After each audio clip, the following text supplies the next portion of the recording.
a pleasure to be with you, although maybe not so much a pleasure to speak about this difficult issue. So I'm going to talk about truth and reconciliation. I'm going to emphasize this in my presentation. I'll just begin by saying that one of the most urgent tasks confronting historians is to distinguish truth from falsehood. This is particularly important in the context of a war waged on the premise of Vladimir Putin's false claims that Ukraine and Russia are one people, that radical nationalists are responsible for escalating the situation in Ukraine that necessitated Russian intervention.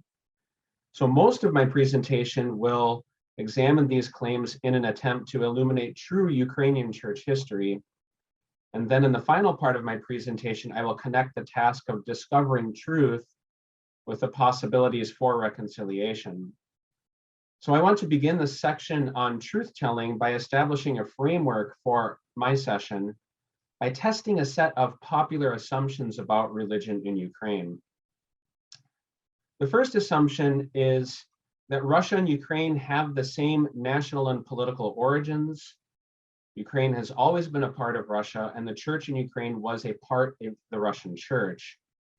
Separation from Russia has been the primary motivation for both the Ukrainian nation and the church. The second assumption is that the ideologues for Ukrainian national independence are radical nationalists, as are the leaders of the movement for an independent Ukrainian church. These radicals need to be neutralized because they are dangerous. And the third assumption is that Orthodox Ukrainians are not distinct from Orthodox Russians. They are essentially the same people with the same traditions. The Ukrainian government has been persecuting the Russian church in Ukraine, especially since 2018, at the behest of the American government. So let us begin with a brief survey of history. Ukraine and Russia share the same national origin. Can we speak of one religious community or church that split into two on the basis of the Ukrainian national movement?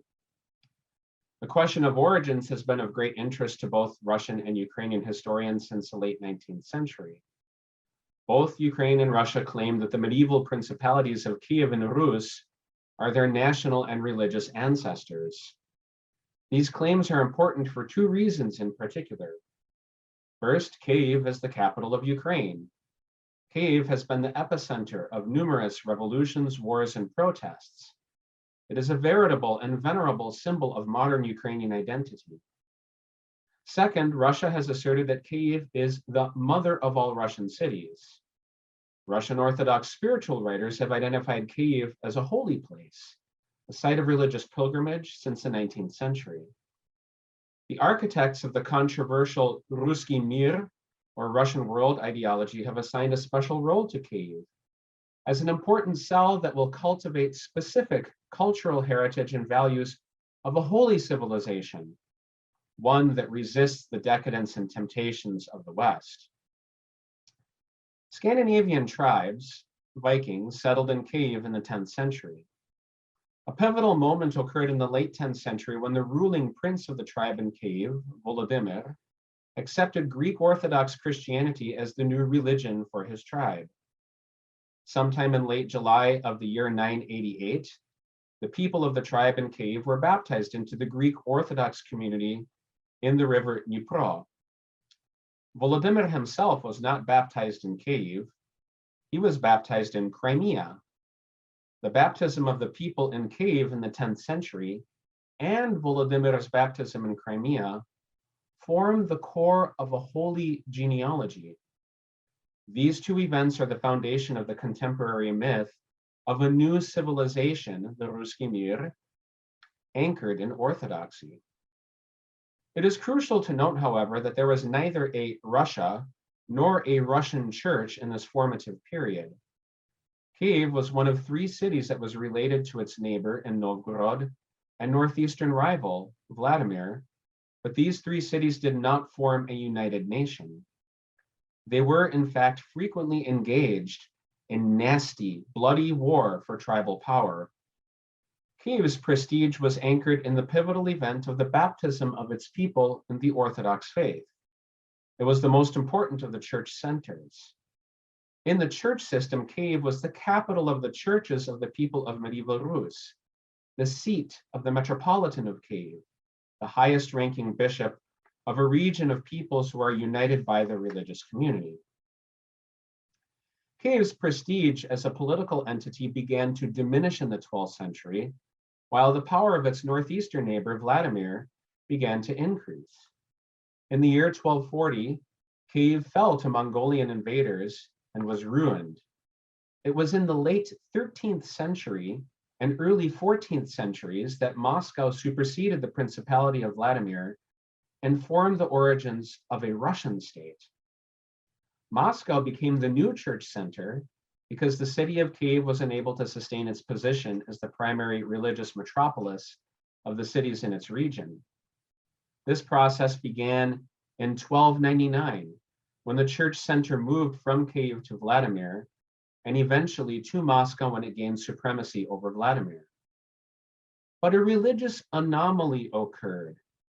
While Moscow was the new metropolis of the Orthodox people in its region, it retained the title of the Metropolia of Kyiv because of the prestige held by Kyiv on account of the religious genealogy I just outlined. But Moscow did not remain the only religious capital of the Orthodox people in the larger region. In the late 14th century, Kyiv became a part of the Polish-Lithuanian Commonwealth. This marked a new and important stage in the political, cultural, and religious life of the Orthodox people who lived in Kyiv, and what would today be much of Ukraine and Belarus. These Orthodox people were a religious minority in a kingdom with a strong Catholic majority. Kyiv was restored as a religious center for these Orthodox people in the year 1458.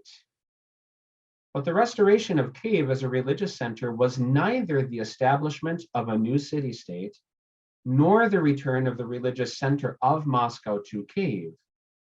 Moscow had developed its own religious life and declared its church independence, with the word known as autocephaly, from the church in Constantinople in 1448.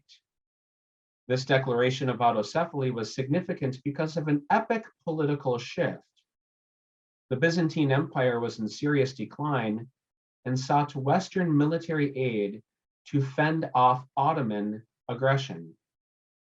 In 1438 to 39, a council was held, first in Florence and then in Ferrara, to reunite the divided Orthodox and Catholic churches, and also to galvanize Western military aid for the Byzantines. The Orthodox agreed to reunion with the Roman Church, but the new union collapsed when the Orthodox people refused to accept it, especially in Moscow. The Prince of Moscow arranged for the imprisonment of the bishop who agreed to the union and attempted to introduce it to Muscovites. Some 9 years after the Union of Florence, then, the church in Moscow declared its independence from the church in Constantinople. So let's review these dates because these events illustrate the historical reconfiguration of church and state. You begin with 1438 to 39 and the Union of Florence. 1448, Moscow declaring church independence or autocephaly. 1453, the Ottomans sacking Constantinople and the fall of the Byzantine Empire. In 1458, the restoration of the Kyiv metropolis for the large Orthodox minority in Catholic Poland. The context of the people had changed significantly. These Orthodox people of the Kievan Metropolia lived in a Catholic kingdom. Their cultural and religious life went on a course that was completely independent of Moscow's and had been since the beginning of the 14th century. I simply cannot emphasize enough the significance of these historical shifts. This is a period of newness, of distinction in the religious experience of Orthodox peoples who eventually became Ukrainian and Belarusian. The Ukrainian Orthodox minority in Poland was under constant pressure to become Catholic for advancement opportunities and access to education. The pressures caused by religious confessionalism were exacerbated on three fronts. In 1596, the Orthodox Episcopate of Kiev agreed to union with Rome in Brest, which is in contemporary Belarus. This was the second instance of an attempt at union with the Roman Church. Bear in mind, 1438 to 39, the Union of Florence. But the majority of the Orthodox people of Ukraine and Belarus rejected the union, and by 1620, an Orthodox episcopate was reestablished in Kiev by the Patriarch of Jerusalem. In 1648, the Cossack leader of the Ukrainian people, Bogdan Khmelnytsky, led a successful rebellion against the Poles. 6 years later, in 1654, he entered into a new agreement with Tsar Alexis Mikhailovich of the Russian Empire, known as the Treaty of Pereyaslav. This treaty brought the Ukrainian people under the protection of the Russian Empire with some degree of autonomy. And I want to note here very briefly that interpretation of this particular Treaty of Pereyaslav varies according to historians. There's a great deal of diversity in what it actually meant. 32 years later, in 1686, the Tsar and the leaders of the church in Russia pressured the Church of Constantinople to permit the Patriarch of Moscow to ordain and appoint the Metropolitan of Kiev. The Russian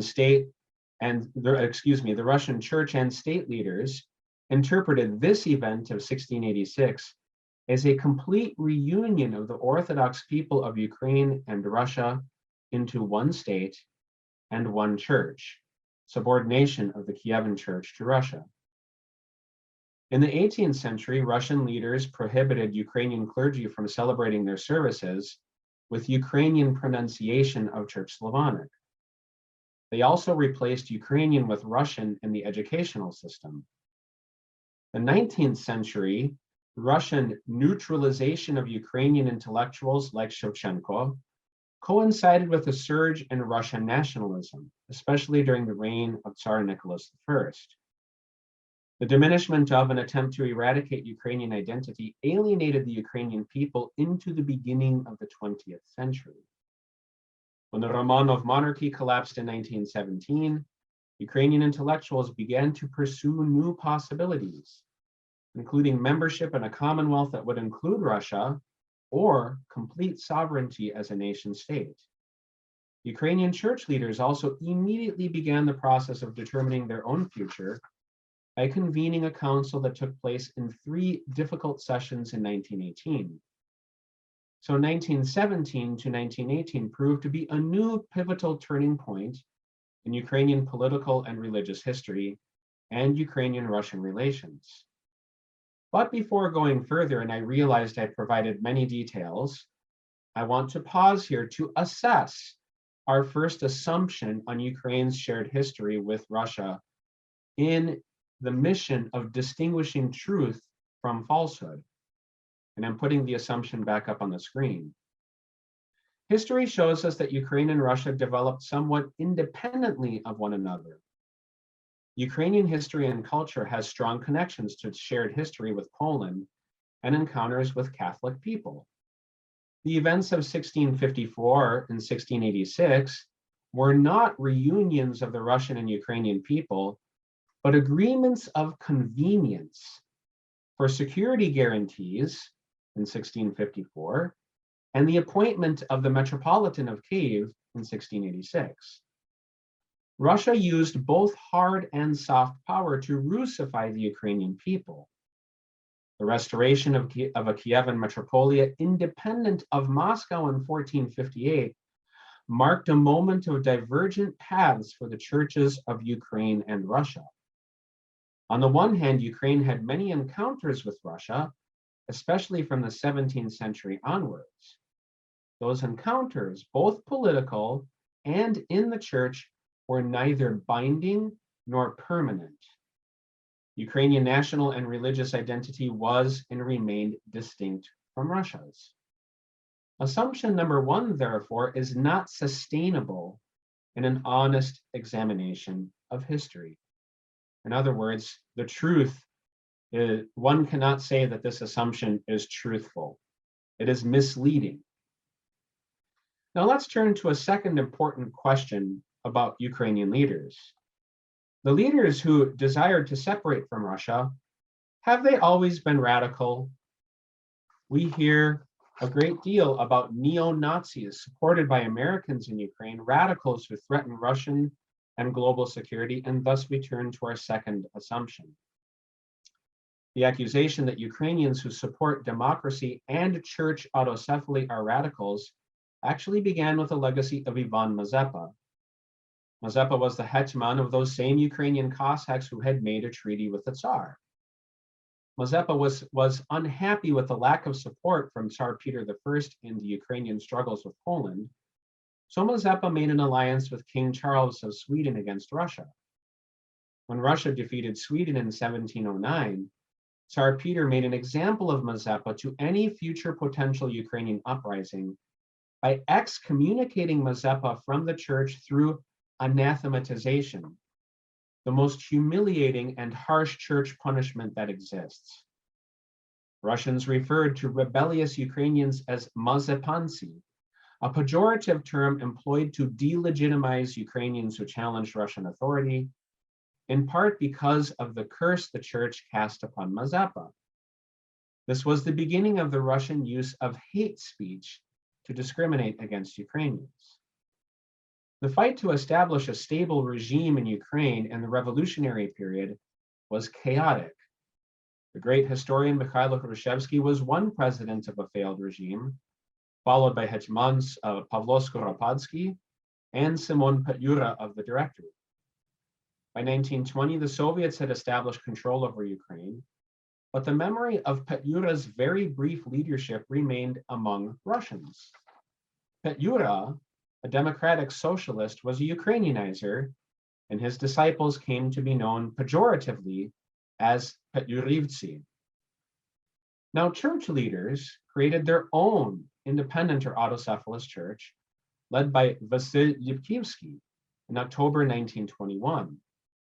They ordained bishops with priests, deacons, and laity, since no Russian bishops agreed to participate in the process. This church, the Ukrainian Autocephalous Orthodox Church, or UAOC, grew rapidly from 1921 to 1927. The church's objective was to reclaim the distinct Ukrainian identity that had been eradicated by the Russian Empire. The Soviet regime began the process of liquidating the UAOC in 1927. Russian church leaders referred to the descendants of this church and later Ukrainian proponents of church independence as Lipkivtsi, followers of Lipkivsky who presumably adhered to his ideology. The labeling of Ukrainians who supported sovereignty and church independence heightened significantly during World War II and developed into a campaign of hate speech used to discriminate against pro-democracy and pro-autocephaly Ukrainians. On the political front, an organization of Ukrainian nationalists, or OUN, had emerged within Poland in the interwar period. The OUN sought national liberation for Ukraine and attacked government agencies, post offices, and also assassinated Polish officials and Ukrainians who rejected the OUN's mandate. After the death of Yevhen Konovalets, the OUN split into two factions in 1938 to 39. The second faction, known as the OUN-B, was led by Stepan Bandera. Bandera used terrorist tactics in his activities and was a member of the Ukrainian Greco-Catholic Church. And some members of the OUN collaborated with the Nazi occupiers of Ukraine. From 1941 throughout the Cold War, state and church officials used or attempted to exploit these few examples of collaboration and of terrorism to implicate the entire Ukrainian Greco-Catholic Church as a church collaboration with the Nazis and a betrayal of the Ukrainian people during the Great Patriotic War. Bandera's followers therefore became known as Banderivtsi. Now, this term was in a certain sense true because his followers certainly were Banderivtsi, but it was also pejorative.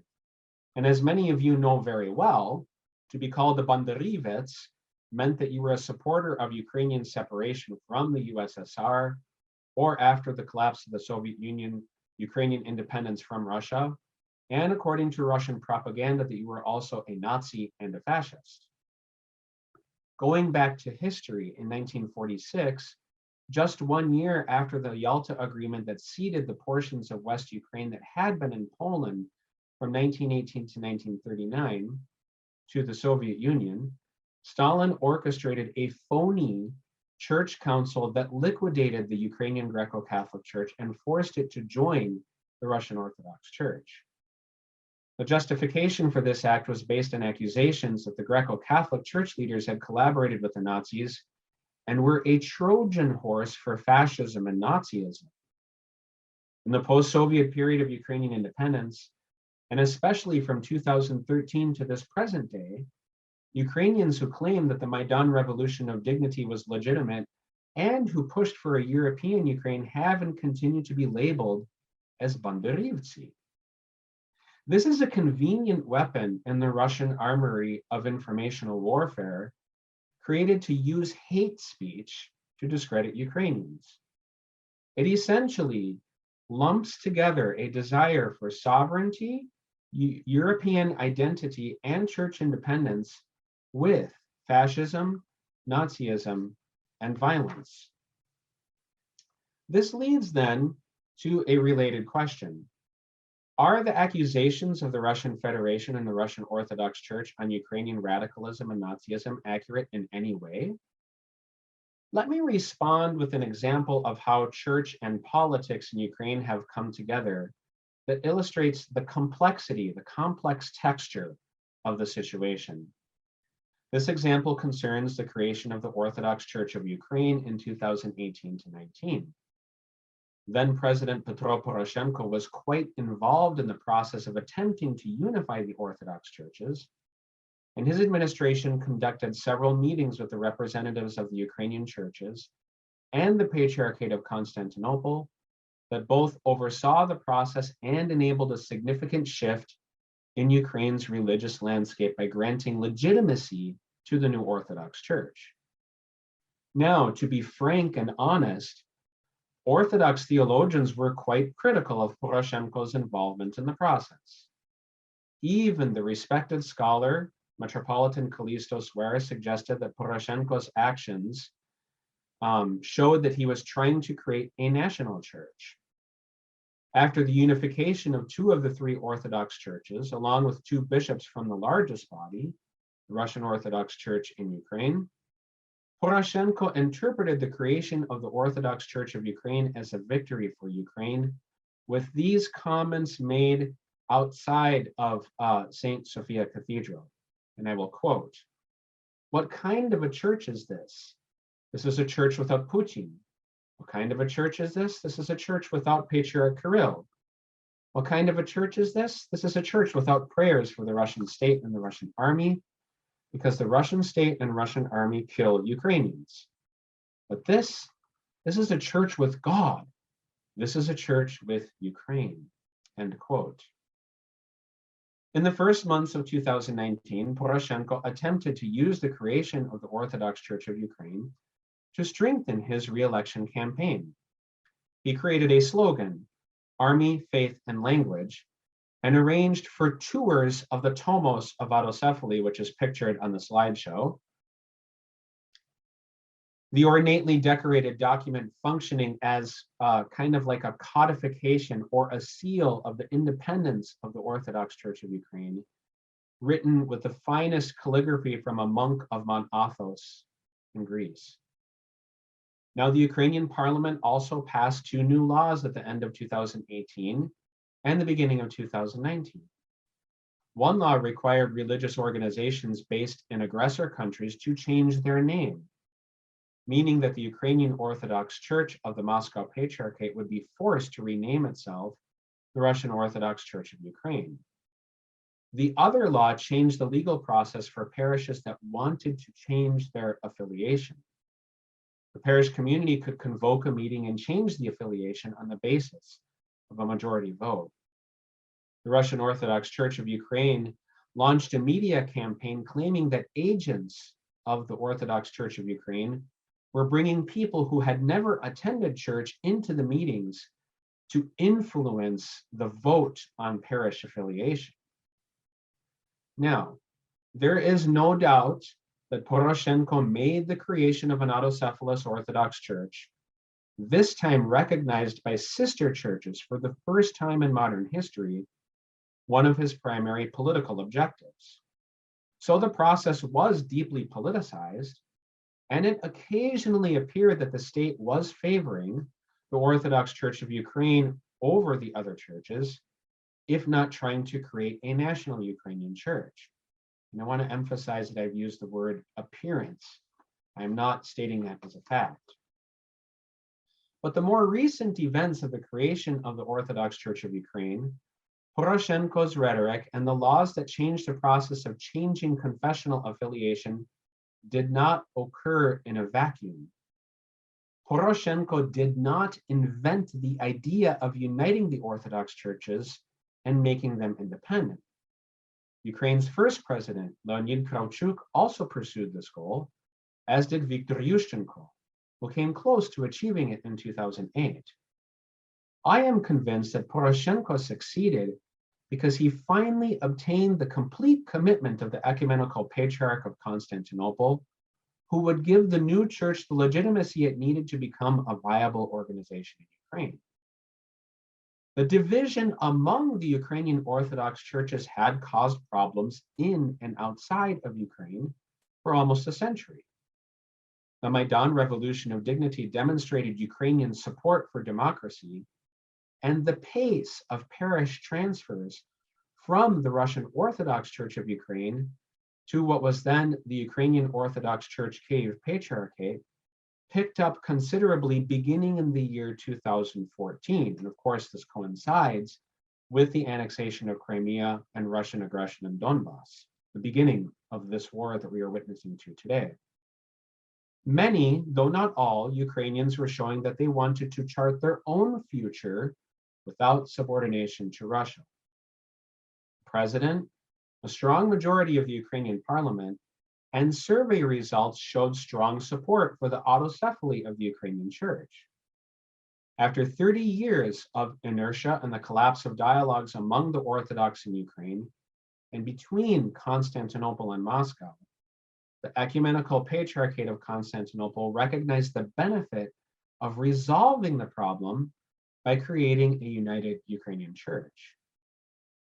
Now, as for church property, the debate and the politicization of this issue is an old one. The Russian church's media campaign that accused the Ukrainian Greco-Catholic Church, Autocephalous Church, Kyiv Patriarchate, and the Orthodox Church of Ukraine of illegally and forcefully seizing temples originated in the late post and post-Soviet contexts. And we should also note that the Ukrainian Church of the Kyiv Patriarchate and the Ukrainian Greco-Catholic Church had also complained about being victims of discrimination in Crimea and Donbass from 2014 afterwards. Two underexplored issues deserve brief mentioning here. The first one concerns the actual process. Mainstream media describes the process of parish transfers as taking place at the national level, but parish transfer requests are handled by local officials, and requests can be halted by all kinds of reasons, including force, bribery, intimidation, and negligence. The situation is not reducible to an external crowd manipulating a meeting and forcing a community to change sides, as we see in short YouTube video clips. Actual case studies demonstrate that loyalty to the assigned priest and strong opinions about the war in Donbass heavily influenced Orthodox community decision-making on confessional affiliation up until the creation of the Orthodox Church of Ukraine. The second matter concerns the delicate issue of the Russian Federation using the Russian Orthodox Church of Ukraine as a Trojan horse to exercise influence in Ukraine. The decision of the Russian Church's leadership, this is the Russian Church in Ukraine, to create a public affiliation with opposition bloc oligarch Vadim Novinsky gives the appearance of the Russian Orthodox Church of Ukraine's loyalty to Russia along with the Russian Orthodox Church. Now, allow me to emphasize that established scholars such as Denis Shestopolitz and Victoria Hudson assert that some figures of the Russian Orthodox Church of Ukraine have certainly collaborated with Russia, but that one cannot credibly claim that the entire Russian Orthodox Church in Ukraine is a vessel of the Russian state. The association of the Russian Orthodox Church of Ukraine with elected officials helps us dismiss our second assertion that radical nationalists alone, who constitute a small minority in Ukraine, were the ones responsible for both political independence and autocephaly. The alliances between church and state are examples of politicians and church leaders trying to take advantage of one another to strengthen their respective positions. The desire of Ukrainian politicians to remove Russian influence from the church was understandable throughout the post-Soviet period, especially during the period of Russian aggression beginning in 2014. Certainly, Poroshenko in particular promoted a higher degree of religious nationalism than his predecessors, but some cohorts within the Russian Orthodox Church of Ukraine also espoused Russian nationalism, in the Odessa eparchy, for example. The situation characterized a more typical situation of political and church leaders using the church situation to influence public opinion. The use of hate speech to discriminate against certain Ukrainians was an attempt to persuade the global public that pro-democracy and pro-autocephaly Ukrainians were dangerous radical nationalists. All of this is to say that our second assumption is not sustainable. It's false. And that leads us to a third and final assertion concerning the role of America in orchestrating the creation of the Orthodox Church of Ukraine. And I'm putting the assumption up on the screen as a reminder. Patriarch Kirill of the Russian Church, President Putin, Sergei Lavrov, and Dmitry Peskov all accused the United States of working behind the scenes to persuade Ecumenical Patriarch Bartholomew to create the Orthodox Church of Ukraine, a church that these Russian spokespeople claim represents only a fringe minority of separatists in Ukraine. These figures connected the American conspiracy to create the OCU with the Maidan protests and circulated a media campaign asserting that American intelligence, the CIA, and politicians like the late Senator John McCain staged the Maidan Revolution of Dignity in 2013. There is an abundance of sociological evidence demonstrating that the Maidan was an authentic Ukrainian revolution consisting of unusually diverse constituencies: university students, war veterans, retired people, and clergy. I do not know of a single scholar who claims that the Maidan represented a strong majority of the Ukrainian public, but the sheer force of documented eyewitness accounts exposes the Russian claims of an American-backed coup d'etat as false. The Russian Orthodox churches claim that the United States worked behind the scenes to create the Orthodox Church of Ukraine is based largely on public appearances of then Secretary of State Mike Pompeo, depicted on the right under the Trump administration, and current Secretary of State Antony Blinken under the Biden administration, with Metropolitan Epiphany, the leader of the Orthodox Church of Ukraine. The United States State Department issued terse statements calling for religious freedom in Ukraine on a few occasions from 2018 to the present. Assertions of an American conspiracy are speculative at best, based on statements like these and the American public support for the Ecumenical Patriarchate in Istanbul. There are 4 points that illuminate the significance of American involvement in Ukrainian political and religious affairs, without addressing the more popular question on the effect of the expansion of NATO on Russian aggression. The first point is that accusing America of trying to weaken Russia is a media tactic from a traditional playbook, dating to Anatoly Sobchak's complaint that the United States manipulated Ukrainian independence in 1991. Second, it is most likely that America made appearances with the new OCU and supported the Ecumenical Patriarchate to strengthen its foreign policy of leading the free world in support of religious rights, especially in countries or contexts where religious groups experienced discrimination. The American appearances and statements were politically expedient for American foreign policy branding campaign on religious rights.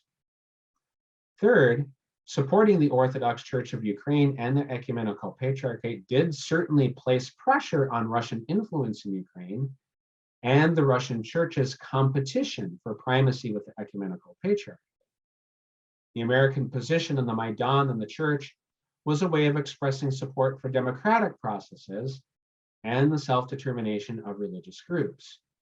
Clearly, American support for the OCU did antagonize Russia, even if it only took place in the form of terse statements. Fourth, and most significantly, both the Maidan and the creation of the OCU were movements that were initiated by the Ukrainian people and Ukrainian faithful of the church.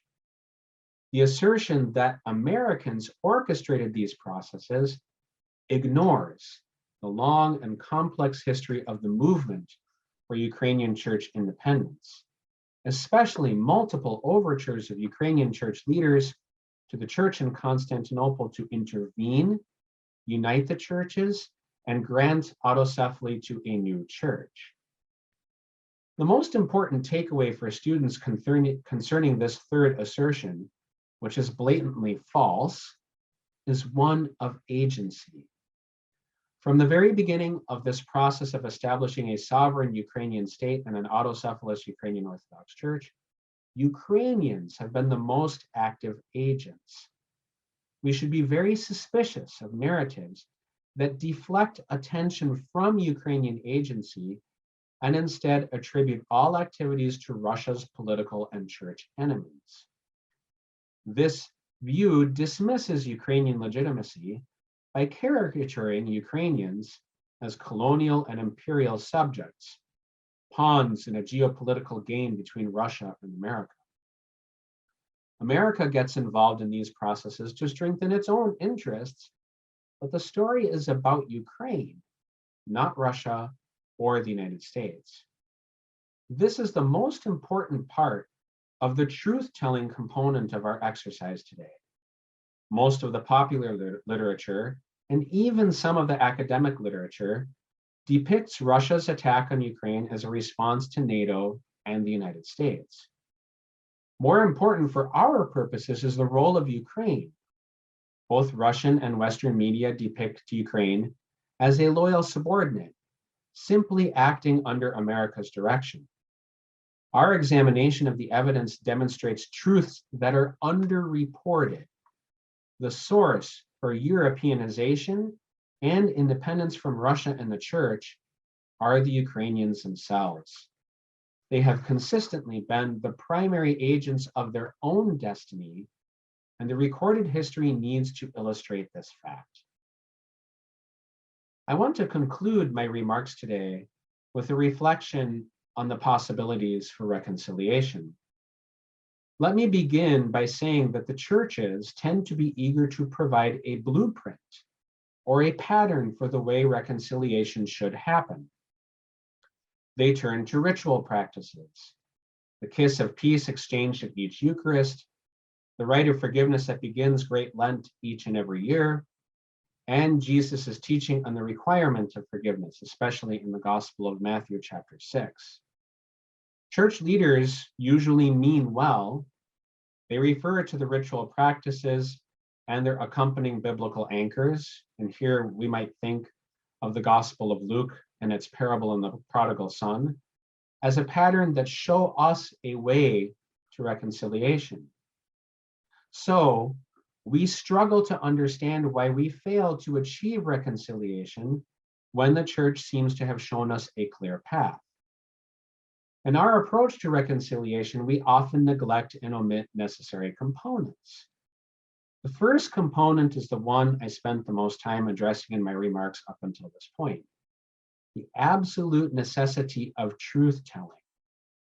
It is not enough to simply provide a more accurate narrative and then to congratulate ourselves for writing good history. This history is not abstract.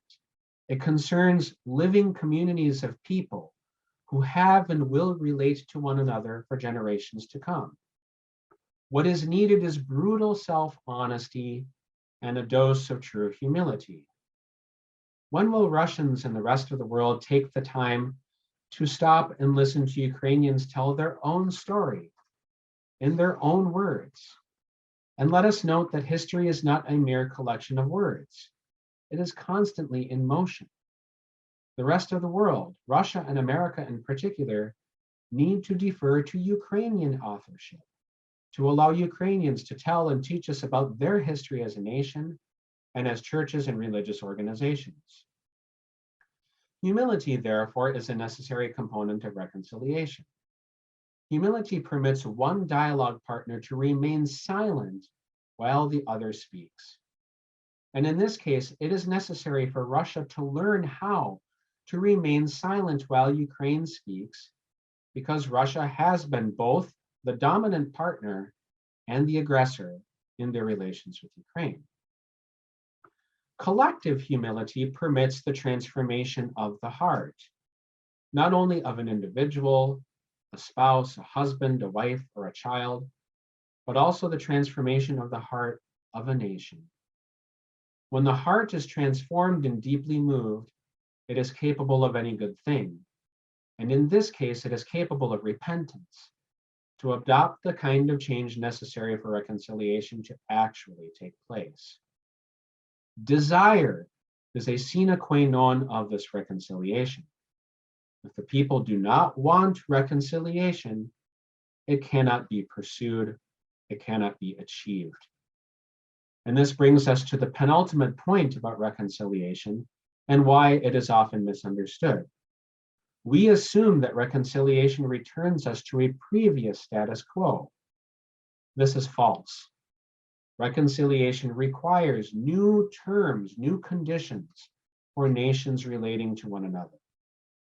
For example, if a husband uses physical force in his relationship with his wife, and both people want to reconcile, the husband will have to permanently modify his behavior. The outcome of a process of reconciliation between Ukraine and Russia cannot return the two nations to their previous status quo. New terms of relations must be established. And in this case, Russia can no longer be the dominant partner and aggressor. This principle of new relations applies to both the state and the churches. I have presented the possibility of reconciliation between Russia and Ukraine as a process. This process will require hard work, prayer, patience, and will require months, years, and probably decades. And this reveals a fact about reconciliation. It is not instantaneous. It does not happen in a single moment. It is not magic. It requires work. And most of all, reconciliation relies on the truth-telling components explained in most of this lecture, and also on the openness of the heart to desire change and to adopt the kind of humility needed to enter into a new manner of relating to one another. So allow me to end this lecture by praying that God will send His Holy Spirit upon the Ukrainian and Russian people, and in due time, enable them to open their hearts, accept the truth, and enter into a new manner of relating that removes all vestiges of dominance and aggression. Thank you for your attention.